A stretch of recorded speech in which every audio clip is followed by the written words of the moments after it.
Yeah, for sure. I think that first example with the kid with the ACL, it's interesting because whenever you're thinking in your mind, what would motivate me, like self-awareness, what would motivate you is like, I got to think of my sport.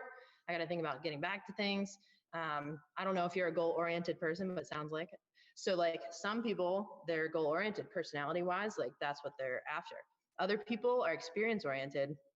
Maybe that's him.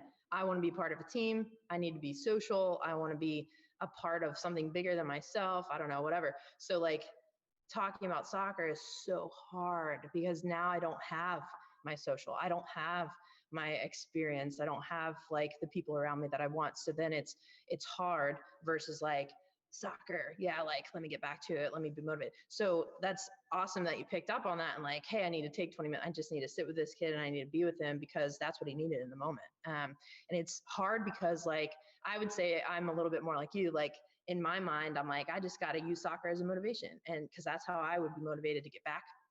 But I think that's what I also realized over the years. And one reason why I wrote that section is because it's like, everybody's not me. None of us really realize that until we start working with people. You're like, man, if it was me in this injury, what would I need or what would I want? What would I do? It's amazing how many times we start thinking that way because we are our contacts, which is the point of this, right? Like you think like, oh, if I was in their shoes, here's what I would do. But then when you're wrong, when you have to shift that perspective, that other part, that other section that we wrote about perspectives and expectations, oh my gosh, I have to shift my perspective. This person is not goal oriented. There's something different. It's good that you were able to pick up on that. Sometimes we can't. And we're just like, man, I don't get this kid. Like, so I think what happened in my career, sometimes I would start getting frustrated because I'm like, gosh, I'm like doing everything. I'm talking about like, hey, don't you want to be like Michelle Akers? Don't you want to do with these people? Don't you want to be like so-and-so and like get back? Like, hey, I saw this NFL guy get back so fast. Like that could be you. If that's just making people feel like they're falling behind or feel a certain, like, yeah, you got to pick up on that. So it's really like understanding what motivates people. We'll talk again a little bit more about that in that fourth and fifth module, but it's totally about like knowing who you are, because if you can at least know who you are, you have a baseline of that empathy side of things, right? Like what would I do if I was in their shoes? But man, I think this person's a little different from me in this way. They learn differently or they think differently in this way based on what I've heard them say. So how do I have to shift kind of like vary what I'm using as motivation based on that? So you really can't do it unless you know who you are first. So that's a perfect example. But yeah, also the role of like who we are in healthcare. My gosh, yeah, a couple of you guys said you're in PT because it's like a cool overlap of a lot of professions, and it totally is. Like we have, I don't know if anybody's read the Neo Generalists. If you haven't, do it. I think I have a couple quotes in this course from them, but they're awesome. But the cool thing about PT is we are like encompassing so many different aspects of the world. Like we're dealing with psychology and we're dealing with sociology, we're dealing with the physical, and then trying to figure out where we fit into that picture is like really important. Like what can I be for this person? I think Zach, honestly, I'll give you a little shout out, Zach, posted not long ago about like sometimes when people come in, you literally just have to be like, what do you need from me? Like, what are you here for? Because again, myself, you have to know yourself. Myself, I like puzzles, I like to figure things out. Every eval that comes in, I love evals. I don't know if you guys, I love evals.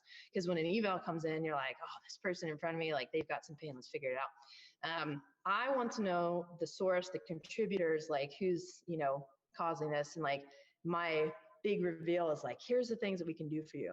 And here's what I think will help. But what if, like you said, what if they're just looking for like somebody to guide them through the process? What if they're looking just for a little bit of a home exercise program to like just get a little bit stronger or get a little bit better? And I'm like, no, but there's like 5 things we can work on to get you like better than ever.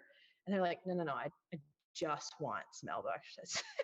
So knowing myself, I have to like rein it in. Because I would like to treat everything. Zach might be laughing at this point because he knows.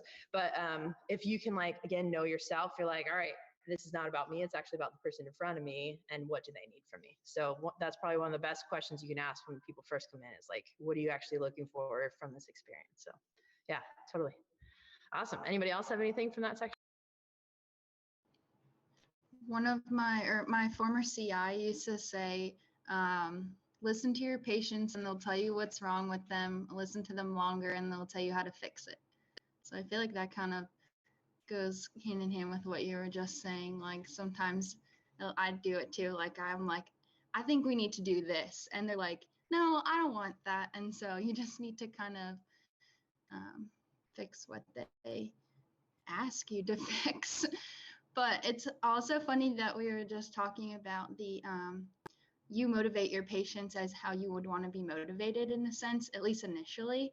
But I thought it was interesting that I think it was either called the empathy gap or compassion gap, where people who have gone through the same things are less compassionate, which I think that's like the opposite of kind of what we just said. But I thought that was an interesting fact from the reading. Yeah, I was actually surprised to read that research. I have been through 2 ACL myself. I've been through shoulder rehab for dislocations, all kinds of stuff. Like I've been the patient a million times over, and I'm in this profession because of that. And yet it's interesting because when you read about it, yeah, you read about the empathy gap, and you're like, like I can kind of see that. Like somebody's struggling or somebody's a little bit like lackadaisical about the rehab. I'm like, come on, like I did it, let's go. Like so sometimes it's like you have to have a little grace and know that like you are not where they are right now. And the funny thing about time, I don't know if anybody else has noticed this, but it covers a multitude of sins, right? Like, and it covers a multitude of emotions. We all kind of like forget, at least some of us kind of forget, what we were feeling in the moment or how hard it was to try to bend a knee that felt like a balloon or whatever. Like, and you really do forget some of that sometimes. But so I don't know, in different states, I don't know what you guys fight with, but we fight with insurances. And I was trying to advocate for a patient the other day on a phone call with a peer-to-peer review to try to get more visits for somebody. So my patient had a double mastectomy. We're dealing with frozen shoulder kind of stuff and getting range back, whatever. And she has been kind of gaining momentum, and here she ran out of visits. They denied her more, all this. All that to say, the lady on the phone, I was like, she's had a double mastectomy. We're making progress. Like, let's go. Like, let us keep going. And this lady on the phone said, well, I just want to tell you from my perspective, I've had a double mastectomy as well. And I just need you to know that. And I need you to know that I've the same thing. And here she can find ways around what you're talking about. So I was like, I got to tell the How to PT crew that, because basically what's happened with her is she's saying, I had the same thing and I had to adapt to it and I had to figure out other ways around it. And if my shoulder's not great, then she'll be fine too. So I'm trying to restore ideal motion. I'm trying to restore, hey, she should be able to reach into a cabinet. She should be able to reach behind her back to put a shirt on or a coat on or whatever. And this lady's like, well, I dealt with it. So like we did not get more visits. I wish I had a better end to the story, but we didn't. So, but that's that empathy gap. She's like, nope.